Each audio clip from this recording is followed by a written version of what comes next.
Alright, so since we're already here, we're already down in the abyss, it's time that we get into some Marvel Phantasms. Now, if you plan on reading Tsukihime or the remake, huge spoilers are gonna be in this video. Get out while you still can. By this point, I'm sure that everybody's familiar with reality marbles, false dimensions that are placed on top of the planet. This applies to the same domain. Marvel Phantasms are the true origin, the parent of where those reality marbles come from. They are the power that those users are trying to replicate. If we're being honest, reality marbles nowadays are a dime a dozen. It used to be a unique thing back when it was just Emiya and Kirisugu, but now they just handed it out to everybody. Marvel Phantasms, however, you can literally count the people that own them on your hand. They're just that rare. Currently, we only have 5 known users. The first being Archway or Archetype Earth at her full power, her sister Ultro, their father Crimson Moon by proxy, V the companion of Anastasia, and the dead apostle ancestor Sumire. There was a mention from Nasu in the Melty Blood strategy guide that there are some dead apostles that know this move, preferably ancestors, but until further notice these characters are still unidentified. The origins of the move come from elementals, the nature spirits, beings that take physical form and extend from the planet Earth itself. You know, people like fairies are of this kind. With Archetype Earth being an ultimate one and having an authority over Earth, she is the highest level of an elemental there is. So as long as it's realistic and in the realm of Earth's domain, she can pretty much do anything that she wants. If she wanted to do something in regards to the planet, like send out a lightning bolt or rip an entire continent open, she can do that. In fact, there was a part of Melty Blood where she said that she could play pinball with the continents if she really wanted to. So we're gonna dive straight off into the scenes, and we're gonna start with the fight that she had against Roa. So right off the bat, Shiki says that the energy from her starting this move, even death couldn't stop it. That lets us know that once this move is performed, it will transcend her vessel even if you try to take her down. Like I mentioned before, the move is altering what she perceives as the reality of Earth, which means that there are different variations that the move can come in. Marvel Phantasms is just an overarching term. In this case, she's manipulating the space around the hallway, specifically around Roa, and condensing his entire body to a miniature size. He says himself there is no ether in the space that she put him in, which means that you can't respond, you can't use magical energy. Unless you do something preemptively, or you have some type of passive ability that can get you out, you're stuck until she's finished doing what she's gonna do. Then it's like, well, okay, what about the odd? Odd being internal magical energy. You could use odd, but what odd spell is gonna get you out of this? What odd spell is gonna trump her authority when she's literally an element of Earth? That's what I'm saying. You are fucked. You need the planet to pull that type of energy, and he has no access to it. This is why types or aliens in general are such a good concept, because at that point, her best contender would be somebody that's not from here and doesn't have to rely on what Earth has going on. Because if you are from here and she's doing things like this, how do we tell them? So she condensed the space that was around him, and then she goes on to splatter him all over the walls, reducing his body to nothing but a pair of ankles. My goodness, you are doing the most right now. And this goes back to what I was saying in the other video when I said that dead apostle ancestors are some of the most formidable people on this planet. He's one of them. This dude is still alive. He's immortal. He has limited immortality. Unless you kill his soul, he's just gonna keep coming back. He's like the Zokin of Tsukihime,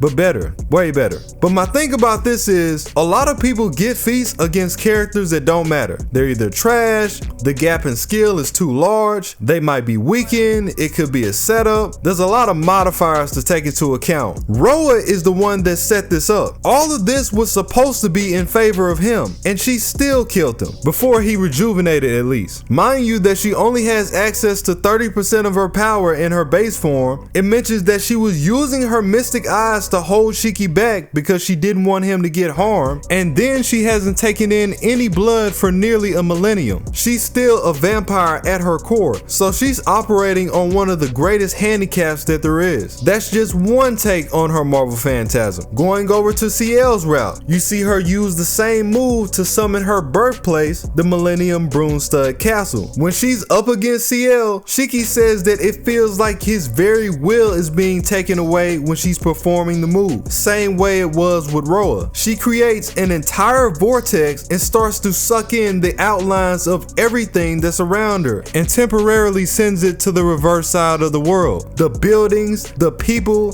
the beasts, the world itself was being peeled off like layers of skin. Textures are being removed from skyscrapers, everything. She said herself that she will turn everything in the city from 4D to 2D, and then she summons the castle on top of the entire city to boot. Tsiah brings up the fact that in minutes the entire city will be gone. This alone confirms that her Marvel Phantasm, even in her base form, is enough to nuke a city in minutes, and that was before she finished the summoning of the castle. She never finished. She never was able to complete it because Tsiah was there to intervene with her conceptual weapons, so it's really stronger than that. We already know from the Melty Blood manga that the Millennium Castle is basically a territory buff. She controls everything in it. Anybody that gets caught lacking or isn't up to her speed will be boomed on sight. I'm just telling you now. She has 1,000 chains that she can use as projectiles from anywhere, and we've also seen Red Arkaway use these chains independent of the castle to completely nullify Sion's mystic code. When Wallachia was using her in possession form, he says that she has no restraints when she's in the castle. But since he was just possessing her, he could only do so much. The original Millennium Castle is in a metaphysical location by the moon, so that makes complete sense. With her being a true ancestor, a vampire, reimagining this castle is gonna charge her up full force. We got a great example of this recently in JP when she does her Noble Phantasm. There's different variations because each stage is a different Arkaway, but one of them has her literally jumping up to the moon and blasting back to Earth in literal seconds. I know a lot of dudes be like, oh, you know, they're just exaggerating. That's not exaggeration. That is not exaggeration. She is really like that. And going back to the no restraints, this is further evidenced by the fact that later on in that same fight, Wallachia used her form to drop an entire false moon on the castle, and his energy didn't budge. Now, here's where it gets a little more complicated. There's no restraints in the castle, but she does have ceilings when she's in her base form. She basically operates like a counter guardian. You know, the counter force will only empower the counter guardian just enough to get the job done. Arkawade is the same way. Until she fully transforms into Archetype Earth, the planet will only give her just enough energy to deal with the adversary at hand. If they're city level, it's gonna give her city level. If they're island level, it's gonna give her island level, and her potential is endless. This is why it was so important that Tsiah didn't allow her to finish the castle, because if she did, Rude Awakening, it would have allowed her to circumvent those things, and then she could do as she pleases. Again, she has authority over nature itself, heat waves and wildfires, tornadoes and hurricanes, blizzards, mudslides, earthquakes. If she wanted to make it hell and put magical energy behind the hell to turn them into magic bullets, guess what? So the fight with Tsiah shows us a lot. It delves into a lot of things that Ark is capable of outside of the Marvel Phantasm. The Marvel Phantasm is really just a setup for all the other crazy powers she can do. Nasu has brought up the fact that she can create a small village with her marble if she wanted to, and that was before the Tsukihime remake. She's even stronger now. She can really scale even higher than that, but it would take more time because it calls for a greater output. For V, you have the info about the Marvel Phantasm pop up in Anastasia's profile. You have her profile mentioned that V can use a prank level Marvel Phantasm. This can transfer an item straight out of an enemy's hands. If somebody is abusing a mystic code and they just so happen to drop their guard, you can just take it from them and turn the whole fight around. The other half allows V to crack the Earth's surface and possibly get the enemy stuck there. And again, the profile says these are just examples. There's still potential to do more than that. Very little information out there about Sumire other than her introduction to Tsukihime 2. She is an ancestor that lives underwater. That's her domain, and she has access to the power as well. Thankfully, she has been confirmed to be on the revamped list of the Dead Apostle ancestors, so we're definitely gonna see her pop up. Now it's just a matter of when.